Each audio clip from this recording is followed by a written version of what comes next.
हाँ, हमने इसके ऊपर तो ज्यादा फोकस किया ही नहीं। तो फोकस ये है, अगर पढ़ते हैं तो क्या, नहीं पढ़ते तो क्या। ये एप्टीट्यूड जो पढ़ते हैं हम लोग, ये जो सिलेबस पढ़ने वाले हैं, एग्जाम्स तो देंगे, जॉब तो ले लेंगे, लेकिन फिर इन जॉब को करने के लिए क्या इस एग्जाम की जरूरत है?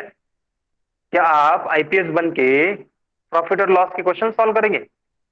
आईपीएस बन के, आईएएस बन के आप प्रॉफिट एंड लॉस के क्वेश्चन सॉल्व करने वालों क्या जॉब में? नहीं। तो फिर ये क्यों पढ़ रहे प्रॉफिट लॉस? वो इसलिए पढ़ रहे हैं क्योंकि आपके अंदर एबिलिटी है कि नहीं वो चेक करना है। नहीं तो किस में किसको ले लेंगे आप में से, समझ लो आप पूरे इंडिया में लाखों लोग अप्लाई करते हैं एग्जाम के लिए, फिर उनमें से किसको सेलेक्ट करेंगे? कोई किसी का दुश्मन है? नहीं, सब एक है, देश के लिए सब एक है, तो सिलेक्शन किसका करेंगे? तो एक तो ये स्क्रीनिंग का काम करता है, स्क्रीनिंग मतलब किसको लेना है और किसको नहीं लेना है।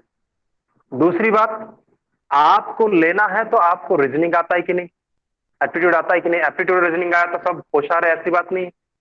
वो एक तरीका डिसाइड कर लेता है। वो क्या डिसाइड कर लेता है? ये जो इंसान है इसके अंदर एबिलिटी है, इसके अंदर क्या है?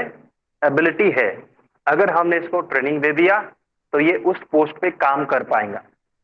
वो एग्जाम के हिसाब से अलग अलग एबिलिटी चेक करता है। बैंकिंग में कौन सी एबिलिटी चाहिए, वहां वो चेक करेंगे, तो थोड़ा सा पैटर्न अलग होगा।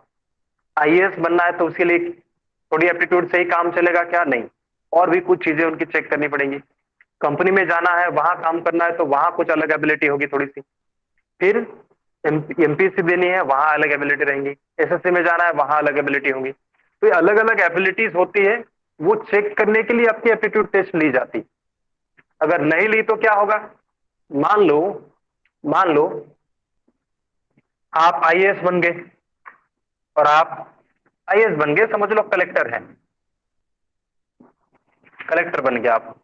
और कलेक्टर बनने के बाद सरकार को पता चला कि जिस इंसान को हमने कलेक्टर बनाया उसको तो कुछ आता ही नहीं, और ये तो काम ही नहीं कर पाता ठीक से। तो बाद में सरकार का पैसा वेस्ट, ट्रेनिंग दिया वो वेस्ट, टाइम वेस्ट, सब वेस्ट।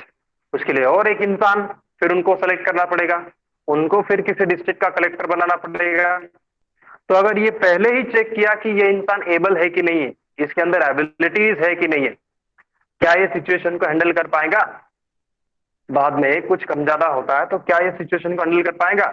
अगर कर पाता है तो उसको कैसे चेक करेंगे? तो एप्टीट्यूड टेस्ट से चेक करेंगे, उसके जो बाकी एग्जाम होते हैं उससे चेक करेंगे, और उसके बाद फिर उसको पोस्ट दी जाएंगी। अगर वो सही तरीके से क्वालिफाई कर पाता है, वो ये साबित करता है कि मैं एबल हूं, तो ही उसको सेलेक्ट किया जाएगा। अदरवाइज सरकार क्यों आपका मतलब खुद का पैसा और खुद का टाइम वेस्ट करेंगी किसी इंसान के ऊपर? उसको ट्रेनिंग दे दो, उसको सुविधाएं दे दो, और लास्ट में पता चलेगा कि ये किसी काम का नहीं है इंसान, तो फिर सरकार का सब कुछ वेस्ट हो जाएगा। इसलिए सरकार क्या करता है, पहले ही ये क्वालिफाइंग एग्जाम्स होती है उनको क्वालिफाई करने के लिए बोलता है, और वो क्वालिफाई होने के बावजूद भी उनको, बावजूद ही उनको जॉब मिल जाता है। ठीक है, तो एबिलिटीज डिसाइड करने के लिए एग्जाम लेते हैं। आपके अंदर क्या वो एबिलिटी है, वो पावर है वो पोस्ट पे काम करने की? अगर है तो प्रूव करो, और प्रूव करने के बाद फिर आपको जॉब मिलेगा, वहां पे आप कर सकते हो। नहीं पढ़ते तो हाल वही हो जाएगा, सरकार का सब कुछ वेस्ट, पैसा वेस्ट, सब कुछ वेस्ट। या आपको किसी कंपनी ने सेलेक्ट कर लिया, मान लो आपको सॉफ्टवेयर डेवलपर बना दिया, आप सॉफ्टवेयर डेवलपर हो, एक पोस्ट होती है आईटी सेक्टर की, और वहां जाने के बाद कंपनी को पता चला कि ये तो, इसको तो कोई सॉफ्टवेयर का नॉलेज नहीं है, ना कोई डेवलपमेंट आता है, ना कोडिंग आती है, ना कोई कोर्स करके आया है, ना कोई सी प्लस प्लस सी लैंग्वेज का जानता है, ना कोई कॉलेज लेवल पे पढ़ाई की होगी। अगर ये बाद में पता चलता है कंपनी को, तो कंपनी का सब कुछ लॉस। कंपनी ने ट्रेनिंग दी है आपको, वो लॉस। कंपनी का पैसा खर्च हुआ आपके लिए, वो लॉस। कंपनी का टाइम चला गया आपके लिए, वो सब खत्म। तो कंपनी यही देखेगी ना कि पहले ही मैं इस इंसान को जो ले रहा हूं, क्या इसके अंदर एबिलिटीज है सब कुछ करने की? अगर मैं इसके ऊपर अपना टाइम वेस्ट करूं, अपना पैसा वेस्ट करूं, सब कुछ वेस्ट करूं, तो क्या इंसान है मेरे लिए एसेट बन पाएगा, मेरे लिए काम की चीज बन पाएगा? अगर है तो ही ले लेंगे, नहीं तो क्यों लेंगे फिर? तो उसके लिए क्या तरीका है? तो उसके लिए ये सब टेस्ट ले लो, चेक कर लो, और फिर ही एंट्री करवा दो उनकी।